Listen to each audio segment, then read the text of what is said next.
Hello and welcome to our virtual open day and particularly to the College of Science roundtable discussion. My name is Professor Libby John and I'm head of the College of Science and I'm the Pro-Vice Chancellor here at the University of Lincoln. I hope you're enjoying what you've seen so far and have found out lots of useful information already about the University of Lincoln. During the session right now, I'm going to meet with members of staff from the School of Life Sciences, the School of Pharmacy and the Lincoln School of Medicine to tell you all about their programmes and what's great about studying at Lincoln. Colleagues from our Science Foundation Year team will be here today to talk to you about that as well for those who don't meet our standard entry requirements. I really hope you'll find this discussion useful and we encourage you to participate by posting your comments alongside the video. That would be really helpful for us. If you're waiting to hear information about a specific programme or subject, you can find the schedule on our website. But for now, I want to introduce the School of Life Sciences.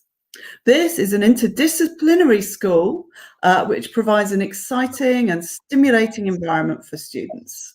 The school offers 7 different undergraduate programs, including animal behaviour and welfare, biochemistry, biology, biomedical science, bioveterinary science, ecology and conservation, and zoology, all really exciting subjects. They have a growing reputation for excellence in teaching and research and have some fabulous facilities. The 2014 built Joseph Banks laboratories with the adjacent Minster House and provide fabulous facilities for teaching and research. In this session, you can hear from some of the academics who work in the school and one of our student ambassadors, and I'm very pleased to introduce them to you. So hello to Beatrix, Paul, Neil, Ellie and Sonal. Please can you tell us who you are and what your role is at the University of Lincoln? Thank you, Libby. Yes, hello everyone, welcome. I'm Dr. Beatrix Farnett. I'm the Deputy Head of the School of Life Sciences and its Director of Teaching and Learning. In terms of my background, I'm a microbiologist and I'm looking forward to giving you some insights today on how we approach supporting our students in their learning and development. And I can already tell you that it's very exciting to work at the Modern University of the Year. Hi, I'm Neil Holden. I'm the Deputy Programme Leader for Biomedical Science degree. I'm also one of the school's student engagement leads. I'm a virologist and an expert on lung diseases, including asthma and COPD. And I lead teaching in viruses, respiratory disease, and I've also spent a number of years in the pharmaceutical industry, and I also teach on pharmacology and toxicology. And today I'll be covering topics in relation to biomedical sciences and biochemistry. Hello, I'm Paul Eady. I'm an Associate Professor of Zoology here in the School of Life Sciences. I've been at the university for some 20 odd years and I've seen it really grow and expand over the years, so it's been really exciting. Over these years, I've taught many aspects of zoology, but my main passions lie in entomology and animal behaviour. Amongst the things that I do, I run residential field course to the Isle of Cumbrae, the Field Studies Council marine biology site there, and have led overseas trips to South Africa as well. I'm happy to answer any questions you have on zoology, behaviour, bioveterinary, ecology and conservation. Thanks. Ellie.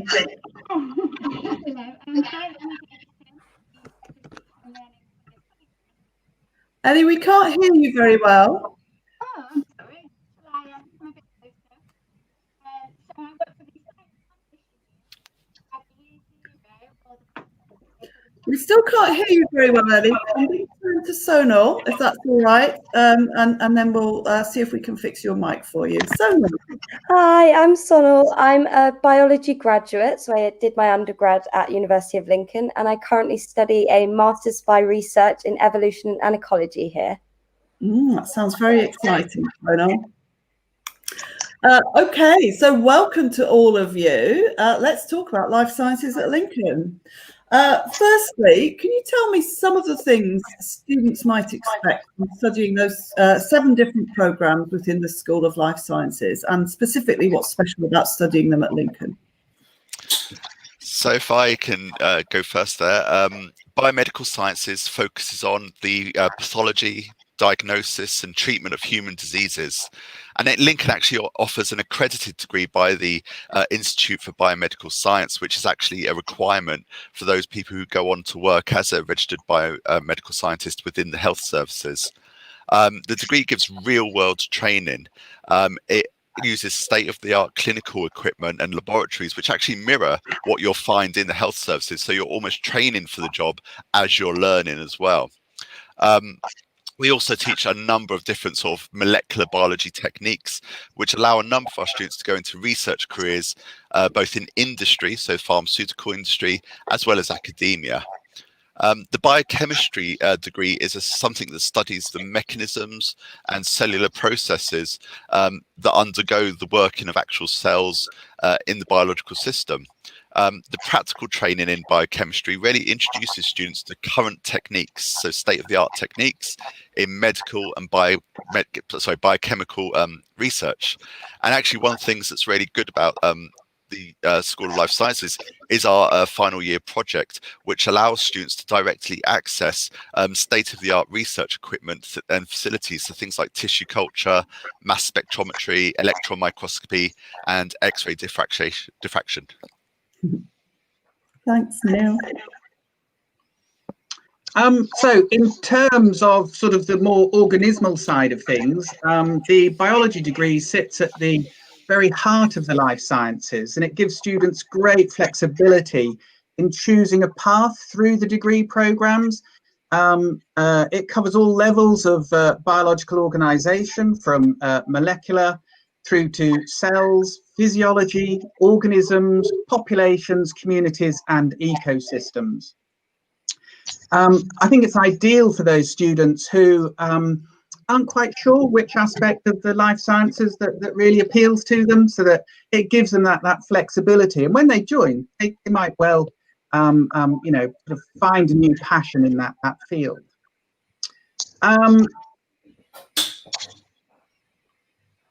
So to support development in these areas, we run a number of off-site trips, including wildlife parks, zoological collections, and of course, a passion of mine is the field trips as well, where students will get real good hands-on experience of learning new practical skills. I think it's really important to remember, so it's really nice hearing Neil talk, it's really important to remember that all these disciplines are interconnected and we don't operate in isolation from one another. And I've got a really nice example that's come from research led at Lincoln University.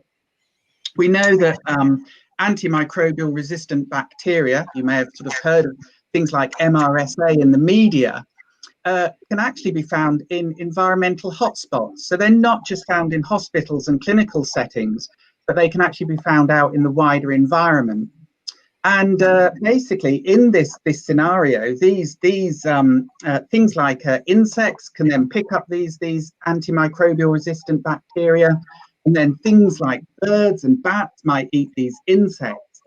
And basically, what they're doing is they're spreading these AMR microbes and the genes carried by these resistant microbes further afield, potentially bringing it back into contact with human populations. So it really shows, I think, at Lincoln, we go from the molecular, so understanding the genetics behind antimicrobial resistance, all the way up to these sort of ecosystem level processes. Very exciting, Paul. Over to you, Beatrix. Yes, so not only do we have this exciting broad range of degrees, as you've just heard, they are actually very connected, because we're looking into the big questions that are posed to us. Now, this exciting range of 7 undergraduate degrees can be studied with us for 3 years, either towards a Bachelor of Science, or for 4 years towards an integrated master's, if you're interested in advancing your research skills. We also encourage our students to undertake placements over the summer or as a year out, or even both, which is a really important thing to do, and offers opportunities to find out what things are like in the real world, or even further afield, because we offer an opportunity to take the year abroad as well. We have a placement officer who supports students in finding placements, and within our programs you will have core modules and you will have optional modules.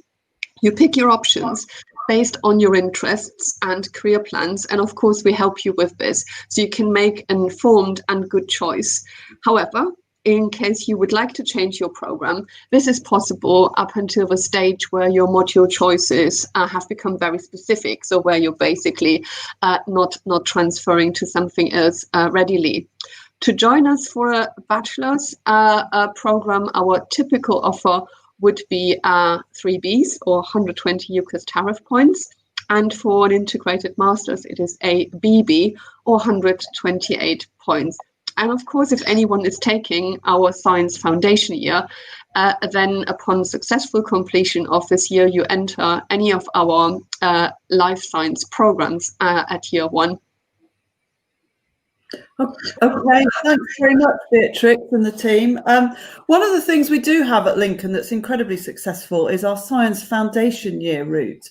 Ellie, you're here to talk about that. Can you tell us a bit about how it supports students in developing the skills they need? Hi, Libby. Yes, the Science Foundation Year curriculum is bespoke to Lincoln. It's actually been co-written with leading academics within the School of Life Sciences. So we offer a range of biology, chemistry and maths modules specifically designed to equip students with the skills, including the digital skills now, to help them to succeed in year one and beyond. And developing students' academic toolkits is vital to their progress in higher education. So all year zero students take a study skills module that supports them to develop their presentation skills, critical analysis, scientific writing, referencing, digital capabilities, revision and exam skills. And we also promote self-reflection so that students are encouraged to take ownership of their own progress and become self-directed, resilient, independent learners, ready to tackle the challenges of future years of their Lincoln programme. Thanks, Ellie. We have a couple of questions coming in from Emily and Hannah. Thank you so much, Emily and Hannah, about the biomedical science degree, how many spaces we have, and how difficult is the biochemistry module on that degree.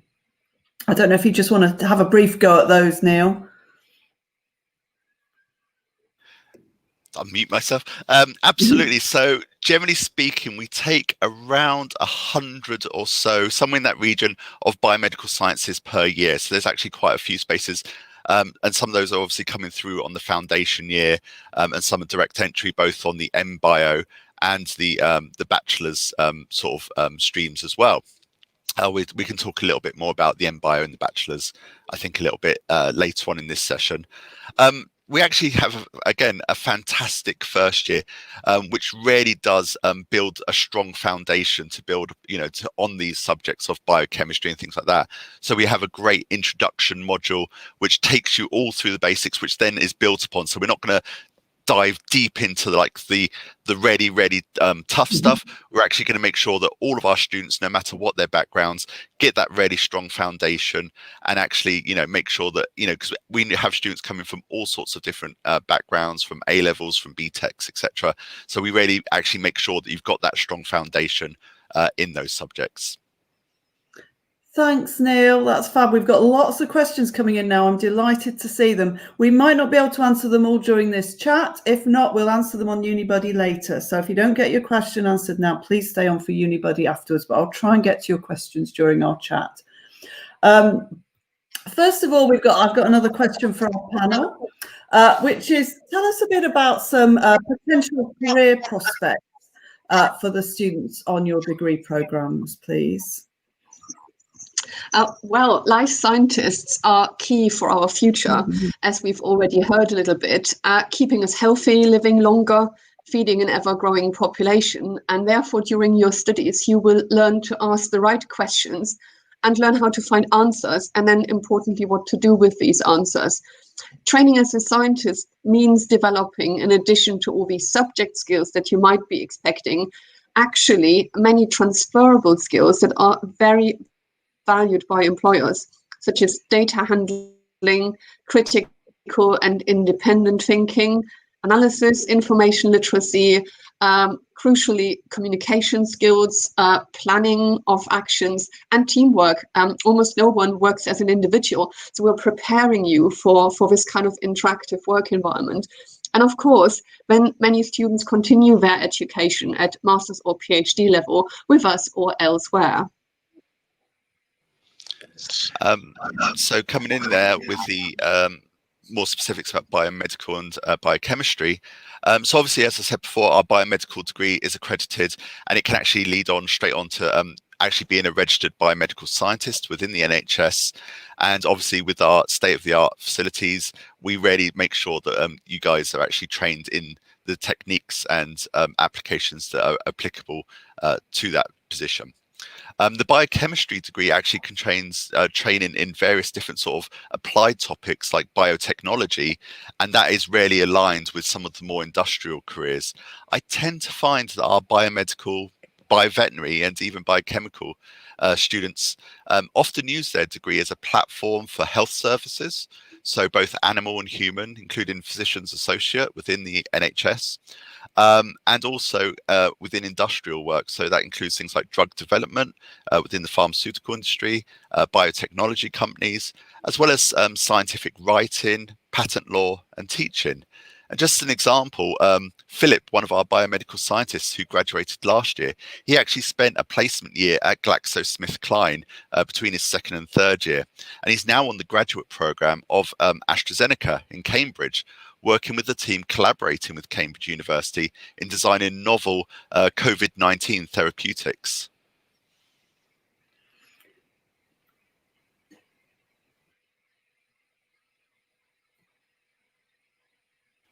We can't hear you, Paul. You have to. The mic is muted. Now you're not. Okay, there we go. That's good. We're good. We're back on. So graduates from the sort of more organismal side of the school have gone on to some, fantastic careers. Of our sort of fairly recent graduates, we've got a science and technology reporter for the Mail Online. Another one who was actually one of my master's students, but he did his biology degree at the university as well. He's now a manuscript editor for the Springer Nature Publishing House, so very prestigious job down in London. Other career destinations include environmental consultancy, scientific officer for Future Health Biobank in Nottingham, research analysis for Congentia Healthcare, assistant scientific officers for the Animal and Plant Health Authority in Carmarthen, nutritional specialists for Vale Pet Foods, a deputy head of primates at the Yorkshire Wildlife Park, training leads for the Dog Trust. So really, really wide variety of destinations here. And one of our students is now program leader for applied zoology at Moulton College as well. So they're sort of some of the careers our students have gone on to, whilst others, as Neil has pointed out, carry on and do sort of postgraduate research. So some recent really interesting PhD students. One's currently looking at the biology of carnivorous plants at Nottingham, I believe, whilst another is studying the effect of insecticides on solitary bees. So really important questions out there, and that's down at Exeter. And again, just to sort of show the sort of interconnectivity of our programs, I've got a lovely example of a student called, I'll just use the name Imogen. So she did an undergraduate degree in biomedical sciences at Lincoln. Then she did a master's in biotechnology. And now she's just finishing her PhD in marine science, where she's studying microplastics in the marine environment. So, you know, great training and just gives students such a lovely sort of flexibility in their career choices. Thank you, everyone. That's a fabulous range of careers, showing that studying the life sciences can send you in so many different directions in your life. So thank you. And I hope that's answered a couple of the questions that are coming in. One of the other questions that a couple of people have asked is about transferring between programs. Yes, of course, in the School of Life Sciences, that happens quite a lot. So do talk, however, to one of our colleagues if you've got specific questions about that. So the next question I'm going to come on to then is which is also reflects some of the questions that are coming in, is what is unique about studying within the School of Life Sciences at Lincoln? What sort of things do students get that they wouldn't get everywhere else? Oh, I'd like to start with that one because I can tell you we have staff who are very passionate about their subject and teaching and supporting students. Staff have a very diverse background, not only in terms of their subject, but generally as an individual, including international staff. And we're all accessible, so we make sure you're always taught by the person with the most suitable expertise. We also share expertise with other schools, like chemistry and pharmacy, so that you're always supported in your learning in the best possible way. You also have opportunities to do research of your own in our excellent facilities, as already mentioned. And we offer the field trips abroad and in the UK, even though, of course, at present, we cannot predict which location is available when you would get to the stage, depending on government guidance at the time. We generally have no hidden costs. This is also important, which means that you do not have to pay for anything you use when being with us, from lab coats to the field experience, except for arranging travel if you were interested in those field courses. We as academic specialists also always have an eye on the real world applications, and we very much care about student experiences and work with the student reps and the student union. We have very active societies, which I think our student ambassador is best placed to cover later. Absolutely, I agree with Beatrix. I mean, I myself was most inspired to come and work at Lincoln because the university rarely values the students as individuals, and the ethos of teaching at Life Sciences to prepare our next generation of scientists with the skills to adapt to and tackle the future problems that we might encounter. Students participate in real world problems together with staff. So one of the practicals we run is giving students a sample, and they have to identify the microorganisms causing an infection and then test the antibiotic susceptibility of those microbes and basically come up with a treatment plan for the person with that infection. And students are given really the opportunity to devise their own strategies, and will often actually, I find, suggest really interesting and unique approaches. And ultimately, the students really learn by doing and participating and not just being, talked at.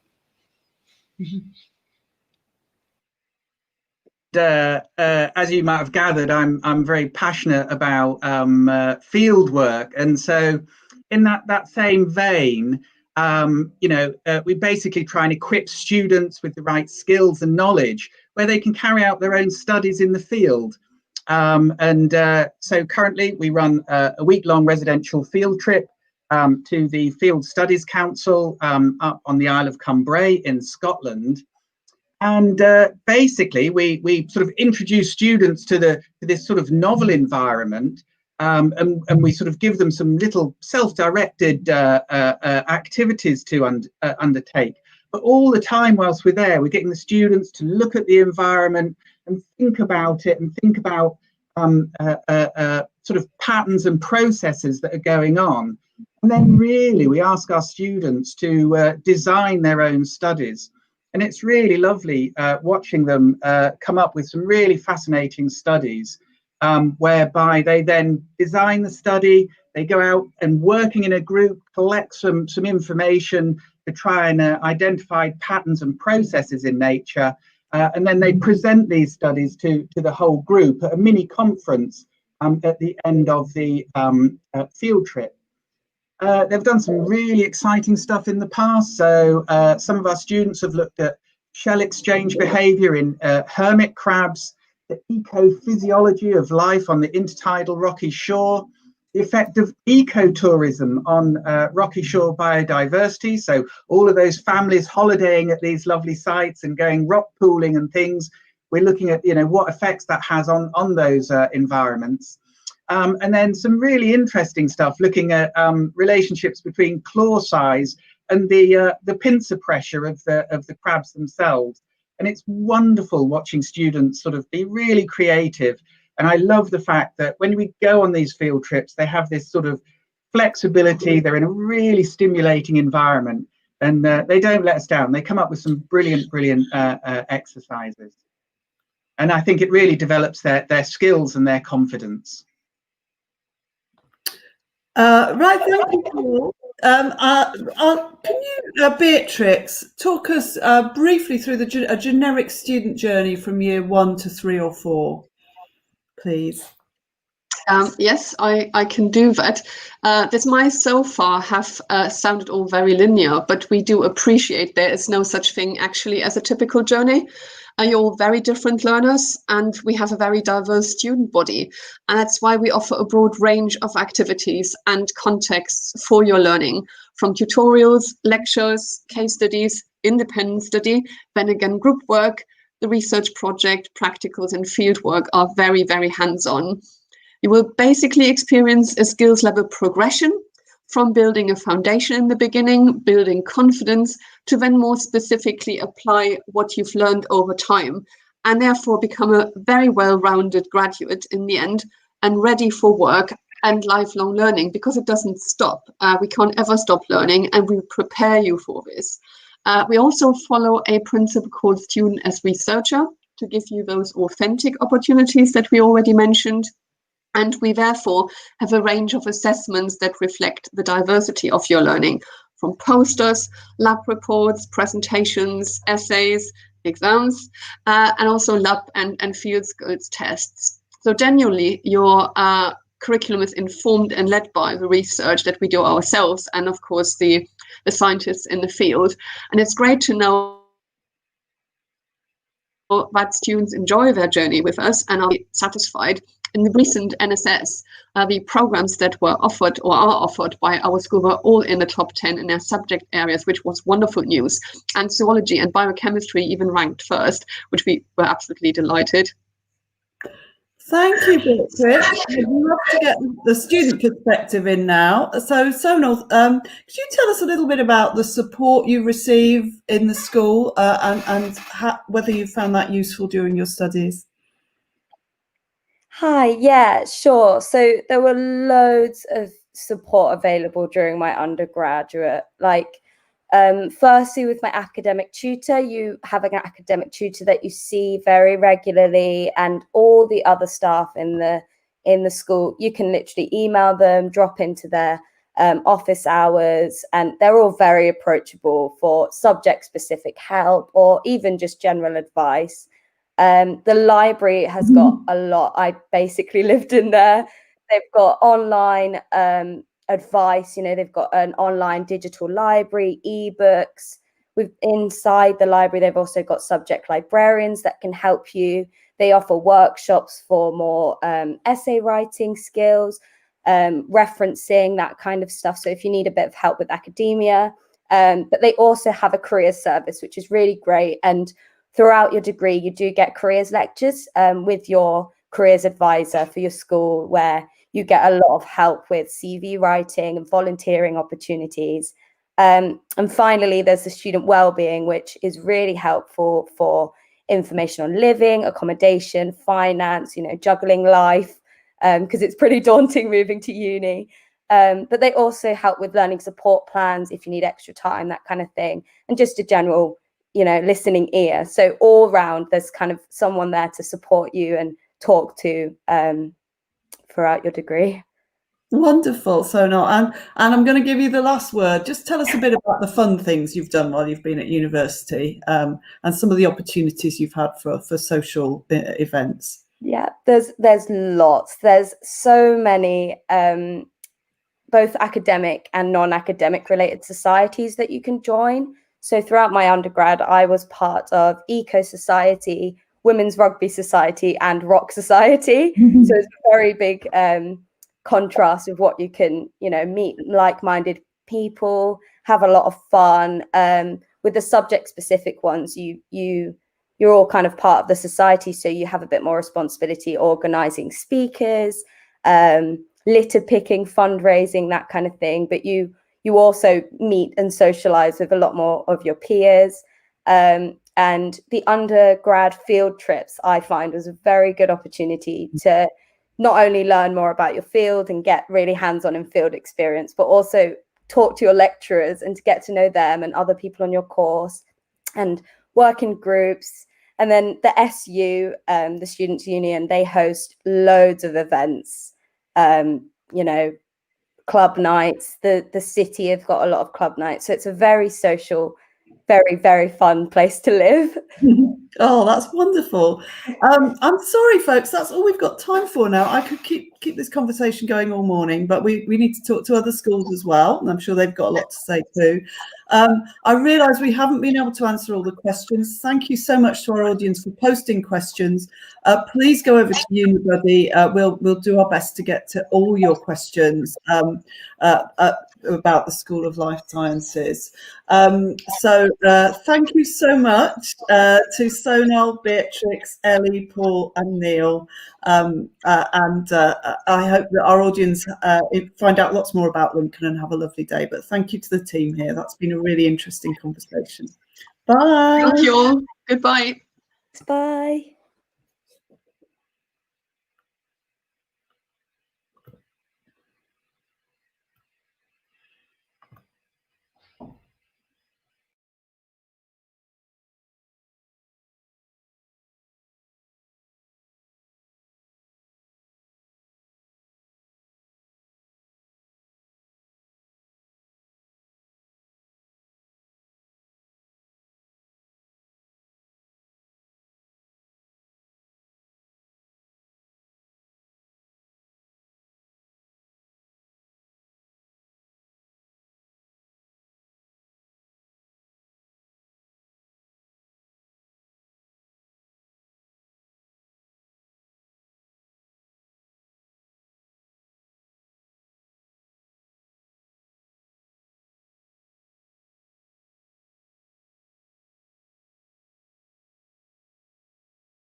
Hello, and welcome to our virtual open day and the College of Science round table. My name is Professor Libby John. I'm the Pro-Vice-Chancellor and Head of the College of Science here at the University of Lincoln. I hope you're enjoying your virtual open day so far and have found out lots of the things you need to know about studying at the University of Lincoln. If you're waiting to hear information about a particular subject, then please do check the schedule on our virtual open day website. But first, right now, I want to introduce our School of Pharmacy. The school offers both a BSc in Pharmaceutical Science and an MPharm degree in Pharmacy. They're dedicated to producing the next generation of passionate pharmacists and pharmaceutical scientists who are adept in addressing many of the major healthcare challenges that we will all face in the future.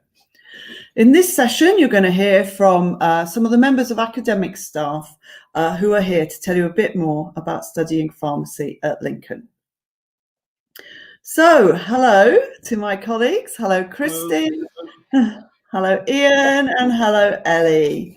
Lovely to see you all. Please, can you tell us who you are and what your role is at the university, please? Hello. My name is Dr. Ian Heslop, and I'm the Deputy Head of School at the School of Pharmacy, and I'm also the Director of Pharmacy Education. I teach mainly in the area of pharmacy practice and therapeutics, but my background was I was a clinical pharmacist for many years in the United Kingdom and also Australia before switching to academia. I've now worked in academia in Australia and now at the University of Lincoln. And I can see you're in our fabulous Maltby suite. I am. I came into the Maltby suite just to show off the facilities, yeah. Yeah, wonderful. Thank you. Christy. Hi, everybody. My name's Christy. I'm an associate professor in pharmaceutics, and that's all about the science of making medicines. So my background is in pharmacy. I'm a pharmacist, but I've also done a lot of research within the area of pharmaceutical science. And I spend my time doing both of those things, lecturing on this fascinating subject area, and also bringing the research into your lectures as well, if you come to us, which gives you lots of extra relevance and extra points to win over future employers. Thank you. And Ellie. Hi there. So I'm Ellie from the Science Foundation here, and we provide the Year Zero or the Foundation year for the College of Science, including the School of Pharmacy. Thank you. So yes, thanks Ellie for coming along to tell us about the Science Foundation year. So welcome everyone. First of all, can we start with a question about what students might expect from studying at the School of Pharmacy at Lincoln? Well, I think the School of Pharmacy at Lincoln's a relatively new School of Pharmacy, and because it's relatively new, it's a small, dynamic and friendly school. Our students at Lincoln study either pharmacy or pharmaceutical sciences, and Christy will explain more about pharmaceutical sciences shortly.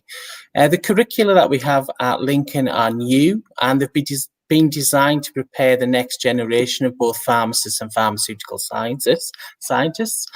And the idea is that because it's a new curriculum, it'll help the students on graduation to shape and develop both current and future practice. Our students are taught in relatively small groups, and they receive excellent support and encouragement from the academic staff. And the students also have a strong sense of community. They're involved in a lot of extracurricular activities, both within the school but also in the wider university. Our facilities are relatively modern and up to date, and Lincoln's a warm and friendly city in which to study. The academic staff here are very approachable. They have a wide range of specialist skills and research areas and backgrounds, which means the students have access to a wide range of specialist knowledge while they're here at the university. And we also use a lot of teacher practitioners, and we have a lot of clinical and industry placements that mean on graduation our students are ready and capable for entering their chosen professional field.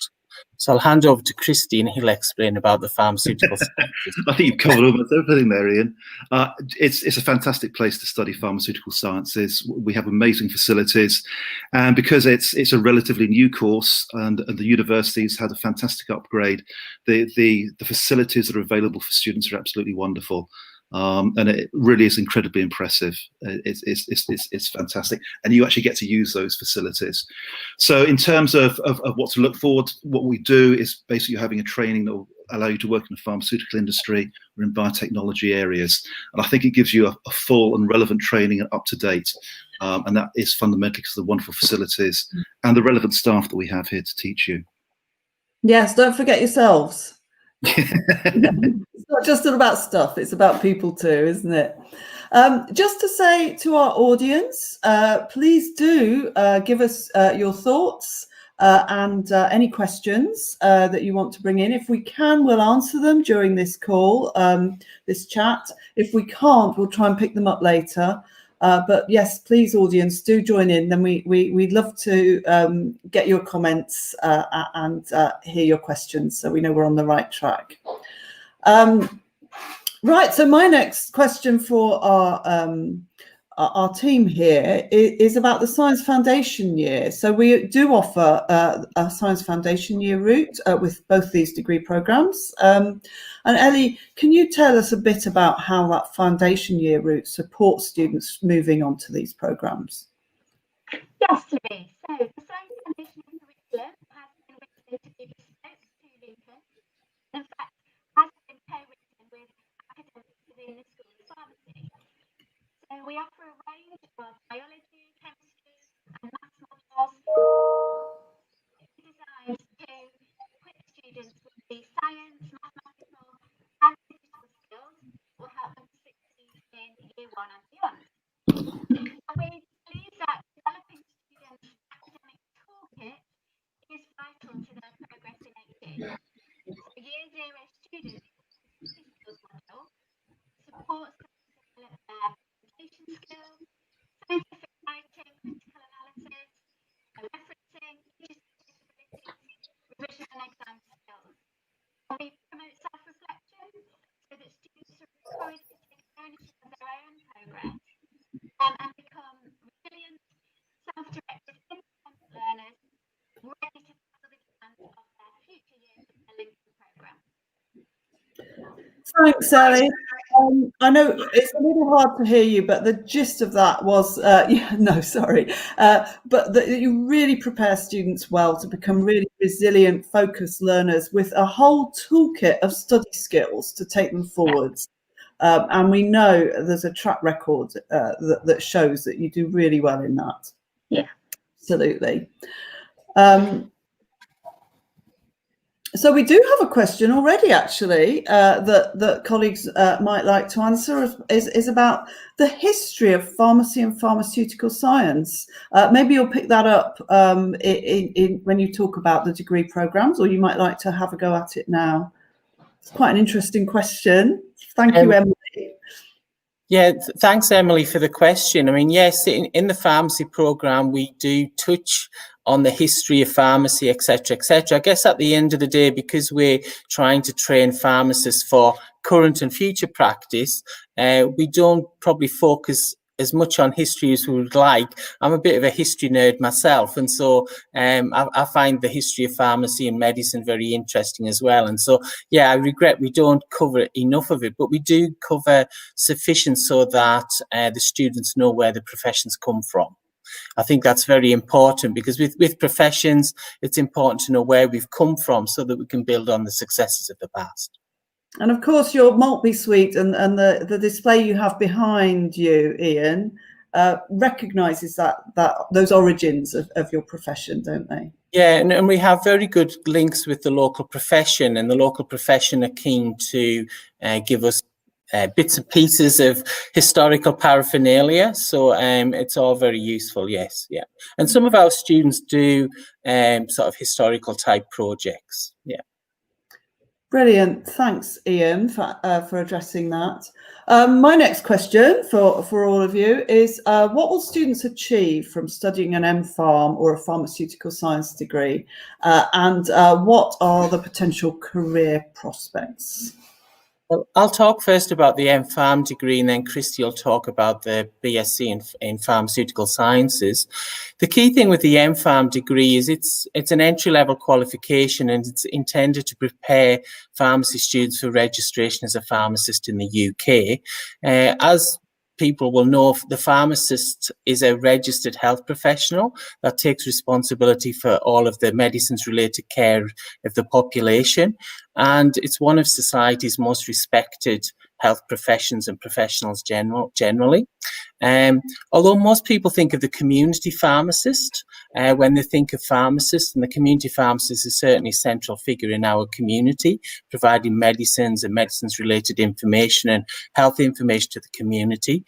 But pharmacists actually work in a wide range of fields. There's many pharmacists working in hospital pharmacy, both central and local NHS management, drug research and regulation, marketing, the defence forces, and also in the pharmaceutical industry, which Christy will talk about. Pharmacists increasingly also have had the opportunity to specialise within those areas. So, for example, I worked in hospital pharmacy prior to coming into the university system, and pharmacists specialise in many specialist clinical areas like oncology, the emergency department, aseptic production, management, these types of areas. Increasingly also pharmacists taking on additional roles. So we now have prescribing pharmacists and pharmacists working in GP practices. I guess at Lincoln, it's our intention to try and introduce all of our students to all of these various roles, and they also get the opportunity of experiencing some of these roles on placement.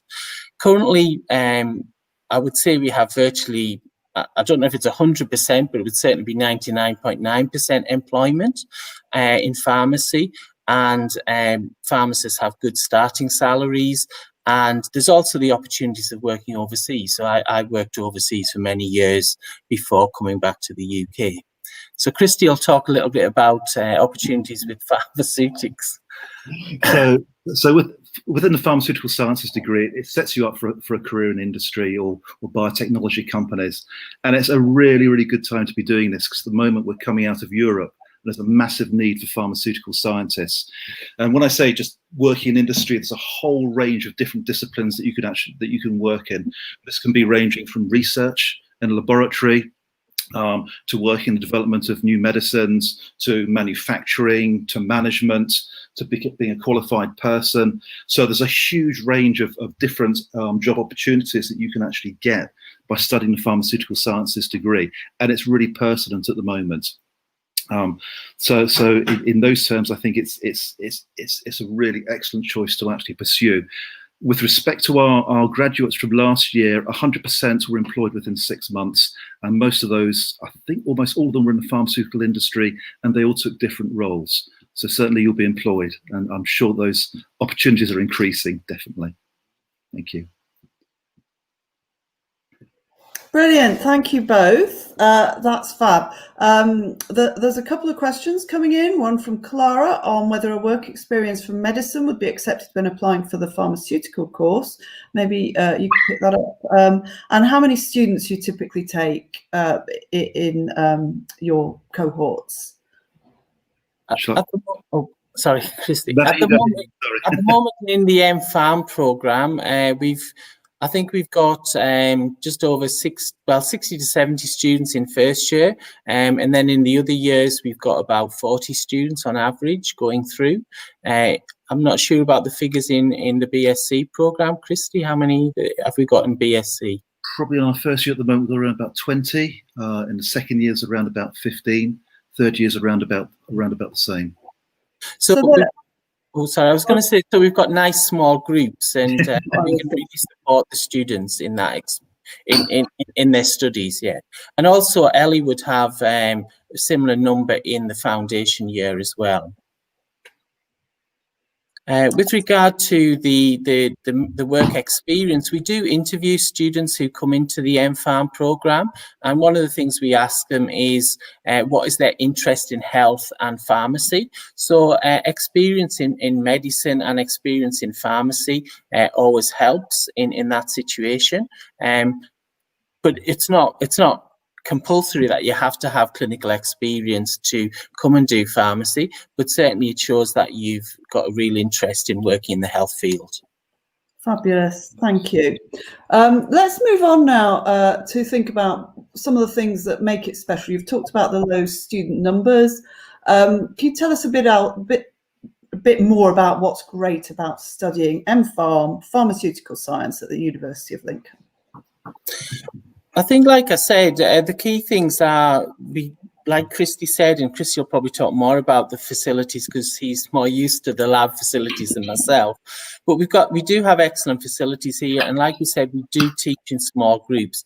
That means we know the students, we can support the students, and if the students have difficulties, we can help them. Our students, as well as doing the core, I guess, pharmacy skills, are also taught other skills like leadership skills, working in teams, communication skills. We spend a lot of time on communication skills. We also have a good interprofessional education scheme within our program, and this means that our students do interdisciplinary or multidisciplinary teaching sessions with nursing students, medical students, biomedical sciences students, and that really prepares them for working in multidisciplinary environments. Because my background in hospital pharmacy, pharmacists don't just work with pharmacists also work with the other health disciplines and have to have good working relationships with them. So it's important that we effectively teach the students from year 1 through to year 4 in those areas. Like I said before, we have an excellent relationship with the local pharmacy profession, and the local pharmacy profession is very supportive of the pharmacy program at Lincoln, and that really benefits the training of the students as well, because we can bring in teacher practitioners, external experts to help in they effectively bring the profession, the current professional practice, into the university. What do you think, Christy, with pharmaceutical sciences? Well, I think the first thing I'll say is that the university itself is an amazing place to actually work, an amazing place to be. It's a really special place, and it's so close to the actual city centre. But because it's all in one area, you've got the opportunity to actually speak to so many different people from so many different backgrounds, and actually even within life sciences, there are so many people with different skills that you can talk to and see what they're doing. So, as a student, it's a really exciting environment to be in because you meet so many different people. In terms of what you have access to. The laboratories are all state-of-the-art. You have all the equipment that you would expect.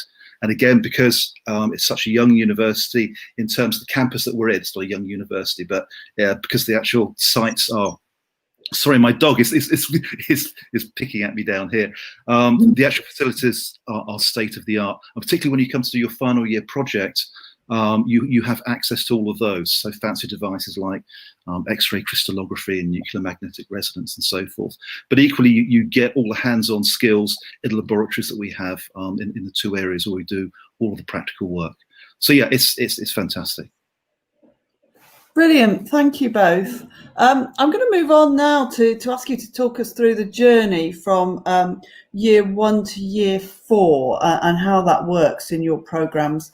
And I wondered if you could actually pick up, Emily has asked another question. So thanks, Emily, for all these questions about how the interviews work. So that's sort of pre-year 1, isn't it? But if you could just roll that in, that would be fab. So over to you, colleagues. I bet you're muted, Ian. I'll talk about the MPharm program, and then again, Christy will talk about the BSc. The MPharm program it's a 4-year degree, and we have an integrated curriculum throughout the degree. We have a novel approach in that each of the year levels focuses on I guess, a specific period in the patient's life cycle. So year 1 focuses on the early years, which is the child and adolescent. Year 2 focuses on young adults. Year 3 focuses on the middle age, I should say. And year 4 focuses on the twilight years. And then, so each year has a sort of age focus, but then throughout the program across the 4 years, we have various themes. So we have the theme how medicines work, which focuses on pharmaceutical sciences and pharmacology, which is Christie's specialist area. We have how people work, which focuses on things like anatomy, physiology, pathophysiology. We have how pharmacists work, which is pharmacy practice. And then we have therapeutics, clinical therapeutics, which focuses on the appropriate use of drugs and medicines and that sort of thing. So we have across the year levels, we have an age-based system, and then throughout the year levels, we have these themes. We have an integrated spiral curriculum, and in that all of the specialities are taught in an integrated manner, which is excellent. And it's spiral because it builds on the previous years. So that's basically how the curriculum works. With regard to Emily's question about the interview, it's not meant to be a stressful type interview where the students are grilled. It's more really just to find out their interests and I guess their suitability for studying pharmacy, why they want to study pharmacy, etc., etc. This year the interviews will be online, and the prospective students will be interviewed by current students and also staff at the university. So we're going to involve the year 4 students to help interview the students who will be replacing them in the programme. And I'm sure I'm sure that at that point, Emily or anyone else listening will get a chance to ask their questions as well about what it's like from those year 4 students. Yeah, it's because the interview is a 2-way process, and also the idea is that we interview the student to see if, we like the student, but also the student has the opportunity of interviewing us to see if they want to come to Lincoln. So having the students involved in the interview means that they also get the student perspective of the University of Lincoln. Okay, so with respect to the pharmaceutical sciences degree, it's a 3-year BSc program. And the sort of way to think about it is because it's pharmaceutical science, your interest is in medicine. So you're really looking at the science behind medicines and what happens in the human being. So it's kind of like an amalgamation of those 2 areas. So the program starts in the first year with an introduction to pharmaceutical science, and a wide range of different subjects are covered. So those will be in terms of the human body, anatomy, physiology, cell biology, immunology. And in terms of the chemical sciences, we'll talk about how actually go about sort of the basic chemistry, organic chemistry of drug molecules, and analytical chemistry of those. So that gives you a very, very nice solid foundation to build upon when you go into your 2nd year of study. And then we really start focusing on the 2 areas, which is really about drug design and drug formulation. So drug formulation is how we go about turning a drug molecule into a medicine, such as an inhaler or a suspension or a solution or a tablet, how you go about doing that. And that's this formulation process that actually goes on. The other side, sorry? Who wants to join in? I know. This is my little dog Bella over the back here, and she's being very naughty because she wants to come in. So the other side of it is how those medicines are actually handled within the human body. So it's all about safety. So you'll be learning advanced techniques in the 2nd year, advanced techniques for analysis and drug handling. Then you come to the really exciting 3rd year when you get to put all of that into practice, and you'll actually have the opportunity to do your final year projects in really exciting areas and get to use all the fantastic research equipment that we have. In terms of interviews, it's a friendly conversation, and like Ian has just said, it really is about you finding out if you really want to do this course. You're going to be spending 3 years at the university, so it's about you asking us questions and how we can actually do the best for you. Thank you, colleagues. My next question then is about that transition. You've ended just at the right place there to lead into this question. So as students enter the school, they've come out of their A-levels or whatever prior qualifications they've been doing. How do you support them in that transition? Well, we have an excellent personal tutor system here at the University of Lincoln. So every student is assigned a personal tutor, and the student meets with a personal tutor in the first year at least 3 times, and that's recorded, etc., etc. So we have, like I say, the personal tutor system. We also have really good learning support mechanisms, so that if students are having difficulty in certain areas, again, being a small school has benefits. Being a small school means that we can identify students who are having difficulty. We can help those students and provide extra resources and tuition and what have you, refer them on to the university. Also has excellent support systems. So we've got some excellent teaching support systems in place that we can refer the students to get extra support if they need it. So there's advantages and disadvantages to the students of coming to a small school. One of the advantages is you get excellent support. The disadvantage is, though, that we know if you're having difficulties in this, that and the other, but that's a good thing because we can put that support in place. I don't know if you've got anything to add, Christy. Yeah, I mean, on top of that, I mean, within the pharmaceutical sciences, there'll be weekly meetings for you in academic group tutorials. So these will help build you up. And one of the things about pharmaceutical sciences is a lot of the subjects in there you've never done before and you've never come across. So we realise that you've really got to be tutored in that to sort of give you an understanding of this sort of broad spectrum of subject matter that we have. As Ian said, and I'll emphasise it, we're friendly.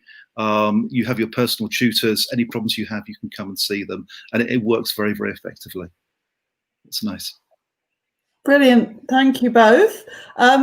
I'm going to turn back to the Science Foundation year now. Our national award-winning Science Foundation year, who've really come onto the Foundation year scene and do a great job for our students. Can you tell us a bit about where students are taught, whether they have practical laboratory sessions, how it all works, Ellie, and how you support them? Absolutely, yes. So the Core Science Foundation team are transition specialists. So we have experience in further, secondary and higher education. So we're well placed to help students transition into that new environment.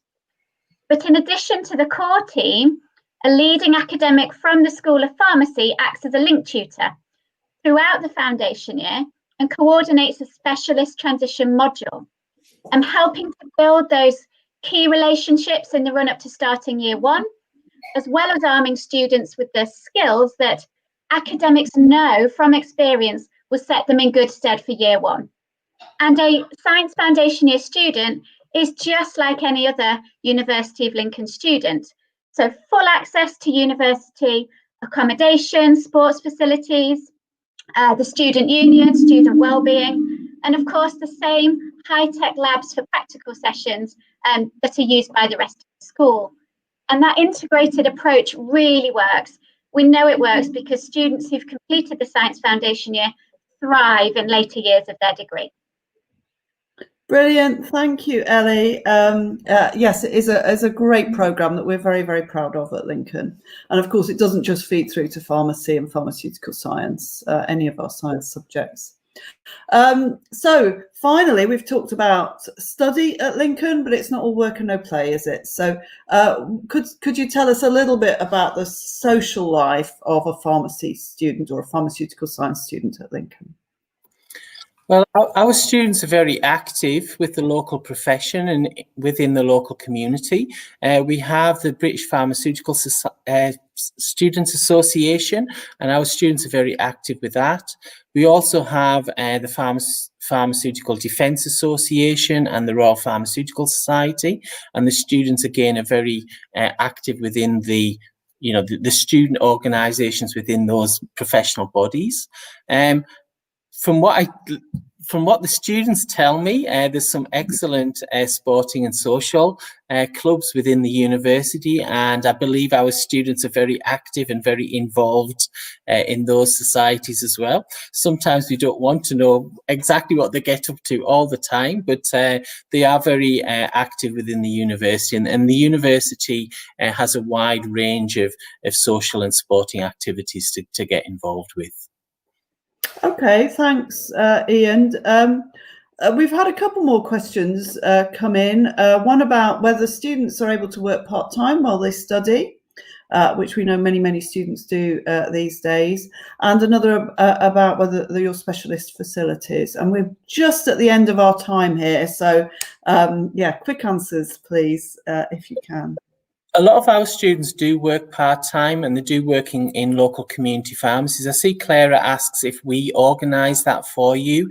We organise placements which are part of the degree pathway, but we don't organise part-time employment for you. But a lot of our students do work in the local pharmacies on weekends and in evenings and that sort of thing.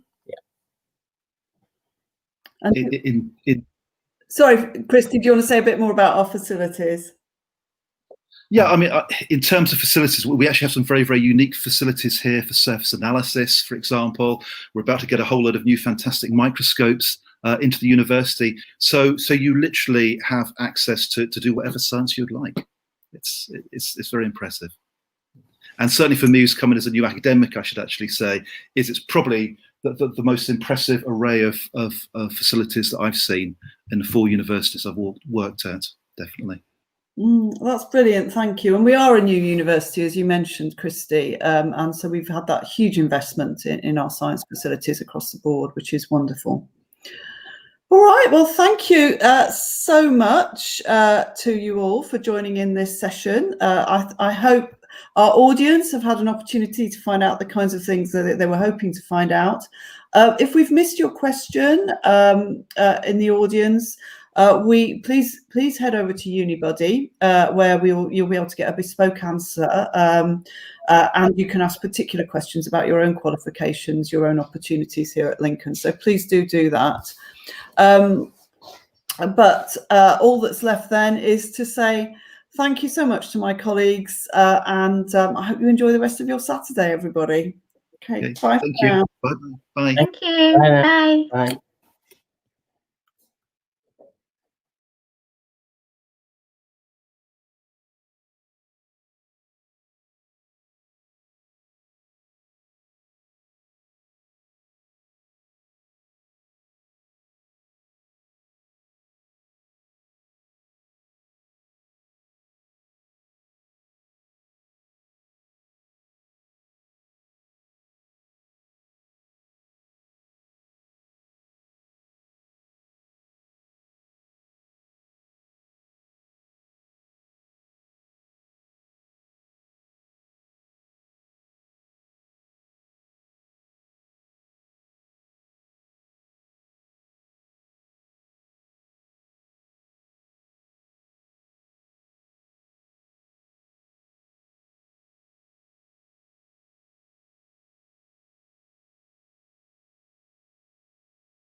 Hello everyone, and welcome to our virtual open day and the College of Science roundtable discussion. My name's Professor Libby John. I'm a Pro-Vice Chancellor at the University of Lincoln and Head of the College of Science.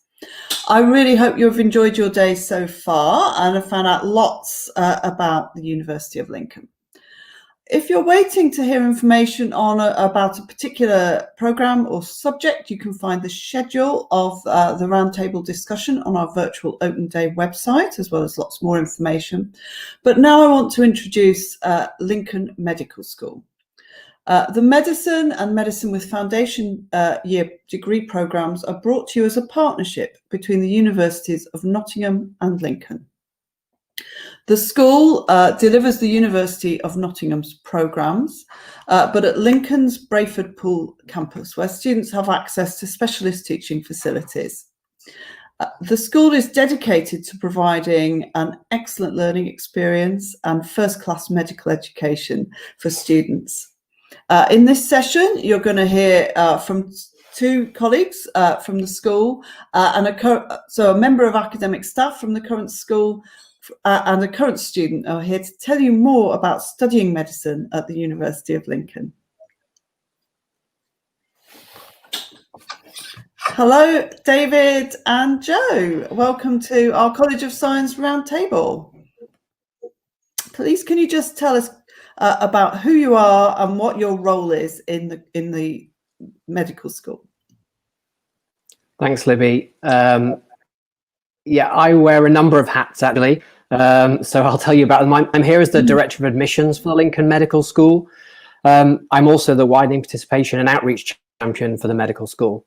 I have another role. I'm a clinical associate professor of medical education at Nottingham, and also have an NHS role because I'm a consultant interventional cardiologist. So, as I say, a number of hats, but here is the Director of Admissions for the school today.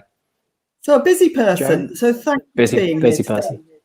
Great to hear no from problem. you. And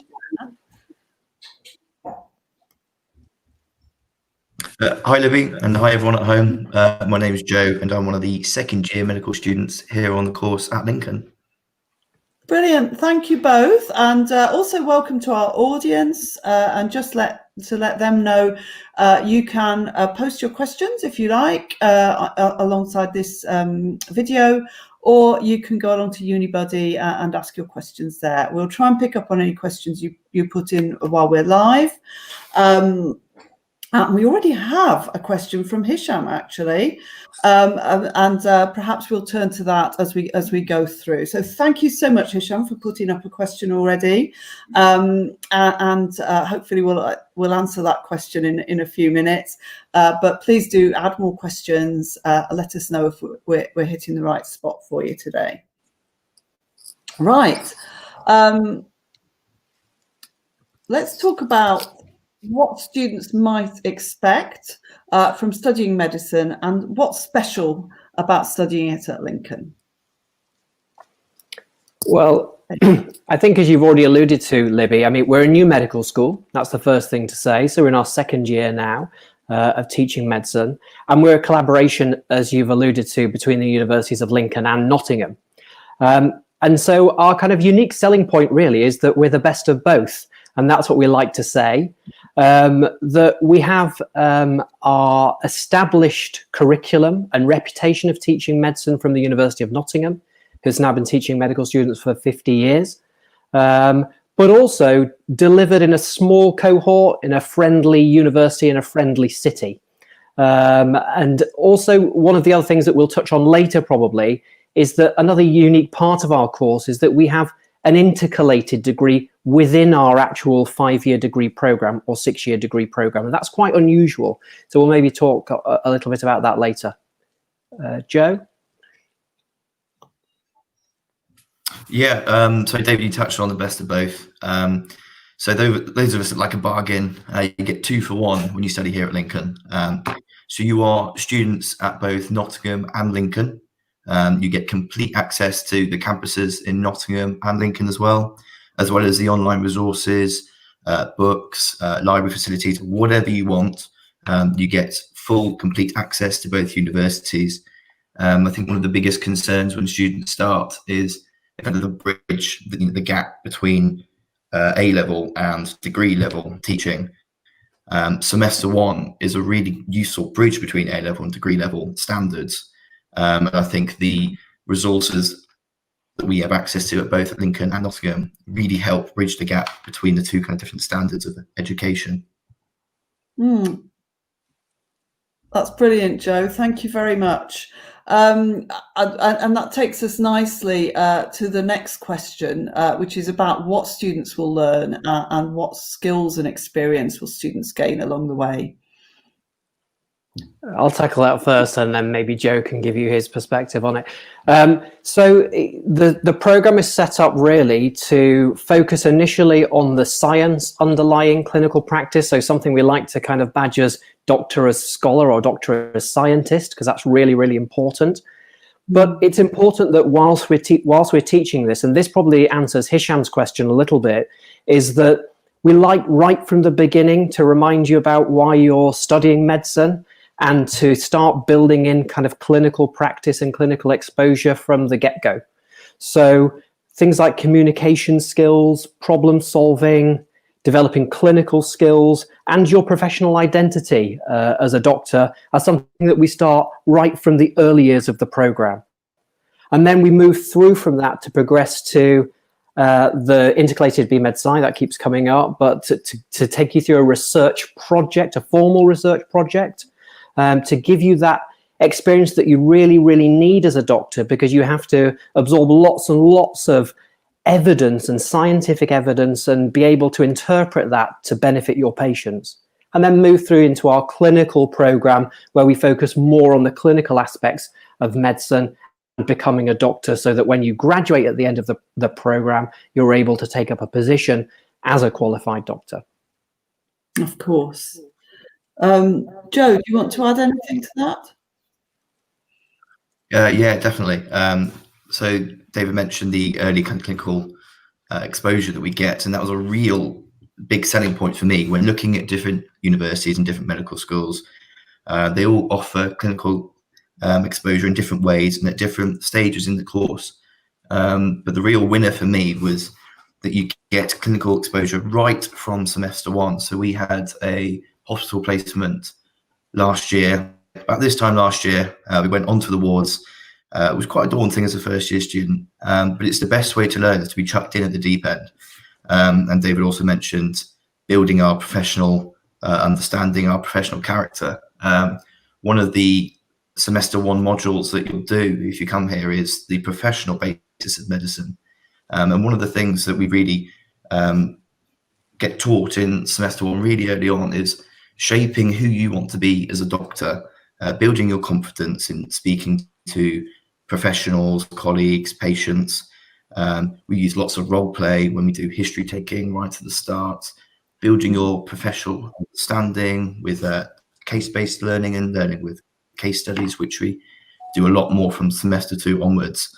And we do so in a real diverse way of teaching methods, really, with seminars, with lectures, practicals, clinical skills, you name it. There's all sorts of things that we do to keep us busy. No 2 days are the same, no 2 weeks are the same.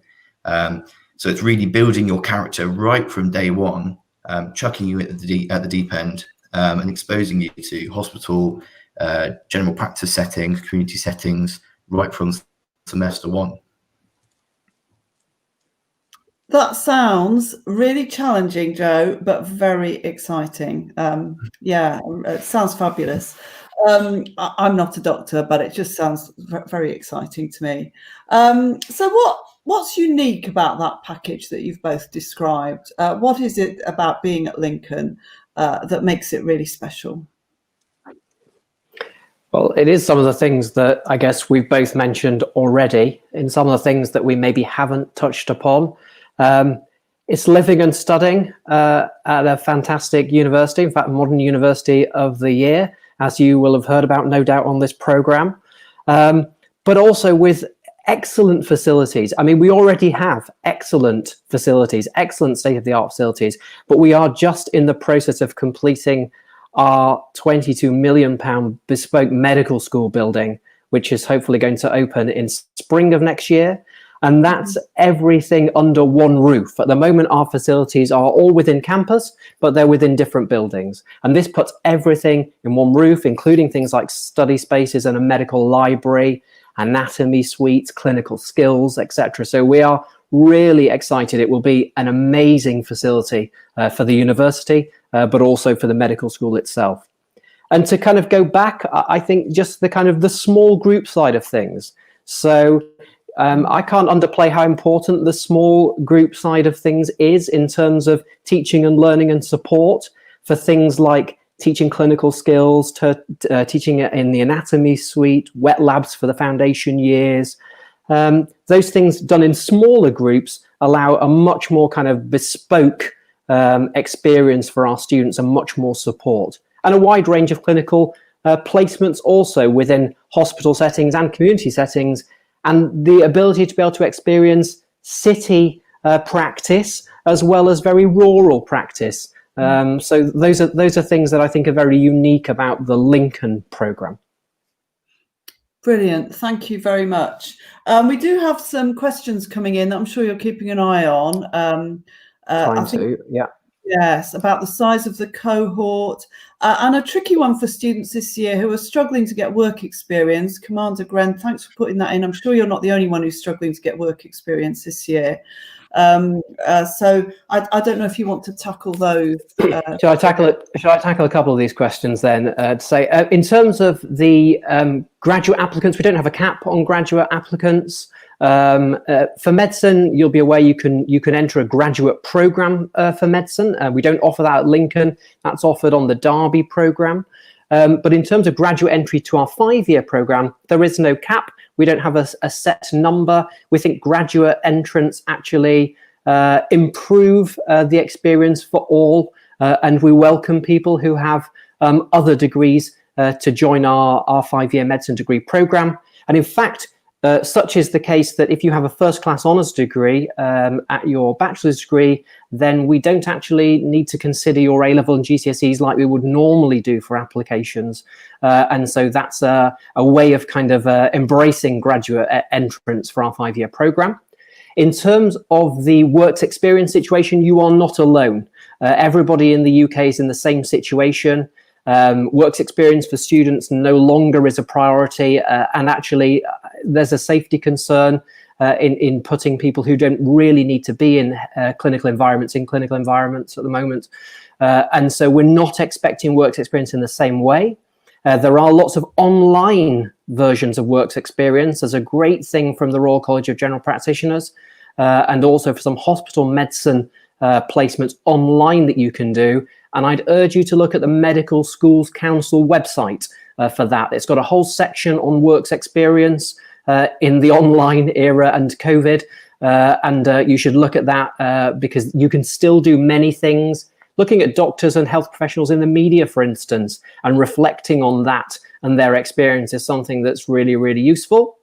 A couple more while I'm going at it. Then how many students you typically take in BMBS, medicine 5-year course? We have 80 places for the 5-year course. We had a few more given by government this year because of the COVID situation and the problems with A-levels, but ordinarily it's 80 places for that.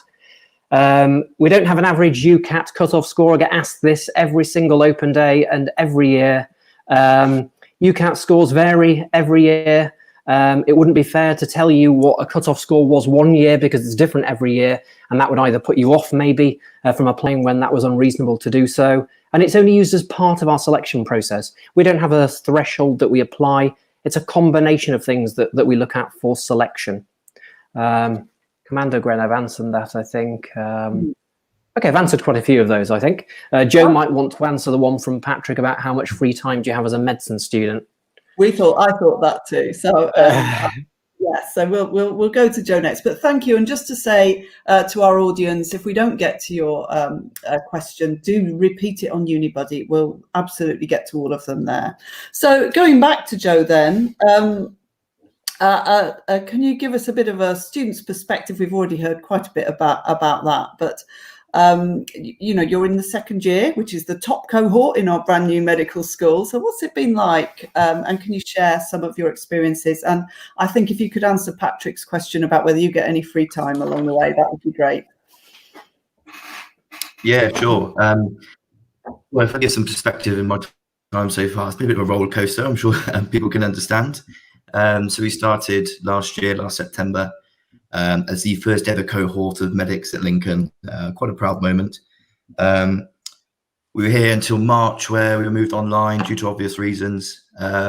Completed the year online, exams included, and then we returned this September after lockdown to a blended style of teaching with a mixture of face-to-face sessions and online lectures. I think it's important to stress that the course was still delivered to a really high standard throughout everything that we've been through. And we're still catching up now on the face-to-face sessions we missed over lockdown 1, which kind of shows how much effort people are putting into us as students to give us the best teaching possible. We focus quite a lot on the course, and I will come back to Patrick's question in a sec, but also to focus on Lincoln itself and what it's like. I'd been to Lincoln a couple of times before I started here at university. I looked around the accommodation on the open days. I stayed in university accommodation last year. Highly recommend it. Fantastic accommodation, really good value.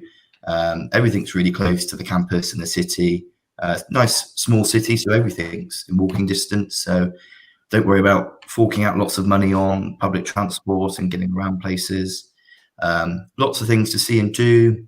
You've probably seen the cathedral, the castle, a half-decent football team as well. And those of us watching, I'm sure you'll be interested. There's a very good nightlife, so trust me on that one, and hopefully you'll get to experience that one day. So going back to Patrick's question, it's a really, really good and important question, and it's probably what I get asked most about from new students or prospective students. There's no hiding the fact that it's a really intense course. There's a lot of contact hours. I think people can understand there's a lot of work to do. There's a lot to learn. But it really comes down to you as a student. And you really have an influence on how much free time you have and how you spend that free time. We had a group tutorial meeting last night, year 1 and year 2 students with our personal tutors, which we can touch on later on. All about us year 2 students giving advice to the first years about time management and kind of working around the mixture of pre-recorded lectures to live lectures to face-to-face sessions. How do you go about staying on top of things? So we stay roughly about 25 hours a week of timetabled sessions and learning is what you get here. You're expected to do a little bit more independent study outside of that time as well. It's up to you how much you do or when you do it. Personally, I like to do things Monday to Friday, try and get as much done as I can in that time, and try and use the weekend to really relax and have some time off and switch off. Very important to stress that you do need time to relax and some downtime. Otherwise, you will never switch off. You'll burn out. There are lots of societies to join, lots of sports teams and things to see and do, etc., which are a really good incentive to get your work done. But you do get free time, Patrick, don't worry. A lot of people just assume that, you know, you're working, you're always in the library, you're always got your head in the textbook. That's not true, don't worry. But I think to summarize, it comes down to you as a student and how you kind of work really to basically see how much free time you get. But you do get some. Good. Well, thank you, Joe, and thank you for being here on your weekend. I know weekends are very precious when we make you work so hard, so thank you. We've got a few questions about the application process that, Joe, I wonder if you can give your perspective on your application to study medicine and how you found it and how you prepared for the various stages. Yeah, it's a very challenging process, particularly those that are still in school. You've got your A-levels to to do alongside the application. David's mentioned there's lots of different parts to the application. Don't focus on one particular part. We use quite a rounded approach when we look at them. The personal statement is always a very challenging aspect, to try and sell yourself and stand out over a piece of paper. At the same time, without trying to sound too arrogant and cocky, but also trying to reinforce the point of why a great doctor and why you should be chosen. Trying to get that balance and stick to the character limit as well is a huge challenge. But by far, I think for me anyway, the biggest challenge was the UCAT test. So I sat the UCAT test, not the BMAT. And that was really challenging to grasp an entirely new concept alongside your A-level studies, to do as well as you can. It's a huge challenge on time management, and kind of speed reading, thinking really quickly and critically. That was by far the biggest challenge. And I think the advice I give on that is do whatever practice tests you can. There's lots of resources out there. Approach your teachers, your school, if you're still at school. They'll be more than happy to help. They helped me massively with the math side of things, which I didn't do at A-level, but needed a bit of a refresher. So that was a huge help. I think looking forward to interview. Now, of course, this year will be slightly different, of course. But probably the one bit of advice that I'd give is just be yourself. Don't try and be someone you're not, because at the end of the day, it's quite a grueling process. They will see every bit of you, every side of you. So they will get out your true colours, but show them right from the off. You've got to interview for a reason. You've clearly got potential, which is why you're there. So show it, but be yourself. Enjoy it. Enjoy the challenge, and that's where it kind of sinks in. And enjoy the kind of feeling of a little bit of success that you're getting there, really. Thank you, Joe. That's loads of great tips for people. So thank you. Can you tell us a bit about support for students at Lincoln, please, David? Sure. Yeah, I think that one of the things that Lincoln prides itself on is student support. And so I think there's a number of different areas in which we support students. We have a personal tutoring system that Joe has alluded to. We also have a transition tutor for the foundation year students in addition to the personal tutors. We have peer-to-peer tutoring and a kind of a medic family that Joe might be able to speak to people about. And we have all the standard kind of academic support from library, et cetera, health and well-being, student services, and the Students' Union and a number of our societies. So we like to think that we really offer exceptional student support. And remember also that that's just what we offer at Lincoln. But as we've alluded to previously, students are able to access the same services at Nottingham. So you do have both those options if you'd like to, not that you would need them.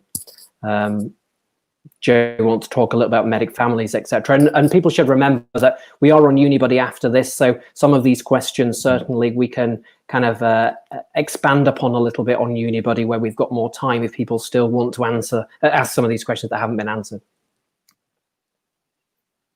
Absolutely. Yeah. Joe, did you want to say anything? Yeah. Yeah, please. So we've got support in place like the personal tutoring scheme that we've touched upon already. So you get a personal tutor who's a senior member of staff who stays with you throughout the whole of your time at medical school, who you report to frequently, get any bits of advice from academic side of things, pastoral side of things, anything, life skills, life tips, cooking skills. I've asked my tutor about absolutely anything. We have some more kind of student to student support schemes in place. So the Medical Society set up the Medic Family scheme this year for the first year. So our second years were given children, sons and daughters, which was quite a strange concept to grasp at first. So our second years had to find a partner, a husband or a wife. So we've now got 3 kids, which is fantastic. So we met up with these first years in their first week during Freshers Week, and we were a kind of port of call for all things social life, all things academic life. It gives them a student to talk to, because not everyone wants to speak to a member of staff sometimes. On a more academic side of things, we've got a peer mentoring program. So those are second year students who specifically sign up to be academic peer mentors, offering help, distributing notes that they've created, helping first years or those below them in whatever way possible, really. But finally, I think the most important bit of help you'll get is each other on the course. You'll get to know these people really well. You're going to spend at least 5 years together studying. You'll be colleagues at the end of the day, and you will help each other get through it. And yeah, you're there for each other more than you think. And that's probably the biggest help that you'll get as a student is from your fellow peers, I think. Really interesting. Thanks, Joe. And it's great to hear you've got such a strong cohort that work together. David, can I go back to a question on the curriculum? Can you tell us a bit about how you progress the learning from years 0, if people are on the foundation year, through to year 5, what the programme looks like? So on the kind of 6-year program, if you start with a foundation year, then that foundation year is a bit of a kind of a bridge. It's a bridge from A-levels to starting the course proper, as it were. And it's to kind of support in lots of ways, not just from an academic way, but from a kind of personal development way as well. Learning some of the study skills that you're going to need academically to be able to manage a course that is undoubtedly, quite challenging. And so it's really that kind of transition and a very small cohort, up to 20 students maximally, and very, very supported from the tutor perspective. Once you enter the 5-year course, and as we've mentioned before, it's an early clinical years component, and that's all the development of understanding the background of the science to medicine and starting to get some of those communication and clinical and professional skills that you're going to need. It then transitions through BMed Sci, which, as we've said, is intercalated. So very few medical degrees actually intercalate with a degree in the middle. People can take an additional year to do another intercalated degree, but very few courses actually have that within the program itself. So most people choose a research topic and a subject, and they progress through that just like they would do a normal degree with a dissertation, presentation, sometimes even some publications from that, and then enter a clinical phase, which starts off as a kind of a more junior clinical phase and then progresses through to an advanced phase. We're just currently launching a new curriculum that's due to start in February 2022.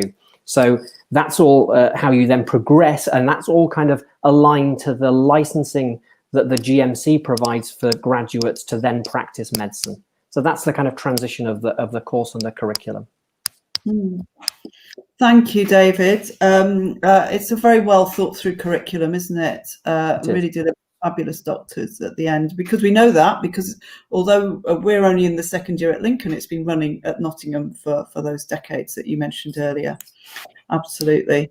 So we won't be able to answer everybody's question because we're in our last few minutes here, and I'd just like Joe to have that last few moments to tell us a little bit more about the social life here at Lincoln. You've touched on it, but maybe you could add a little bit more, Joe, just to give that flavour.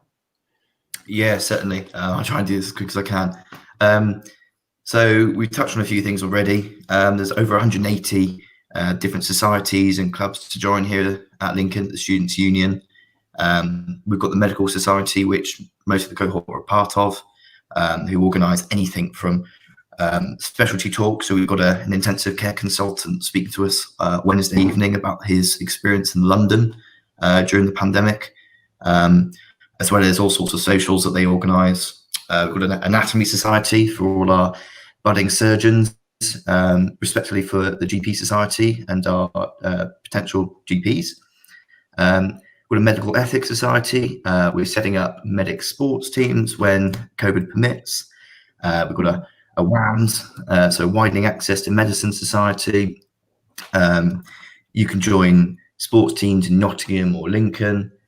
So I think you can appreciate there's all sorts you can do, which may not be as much as other medical schools, but it's important to stress we've only been here just over a year, and this is what we've set up already.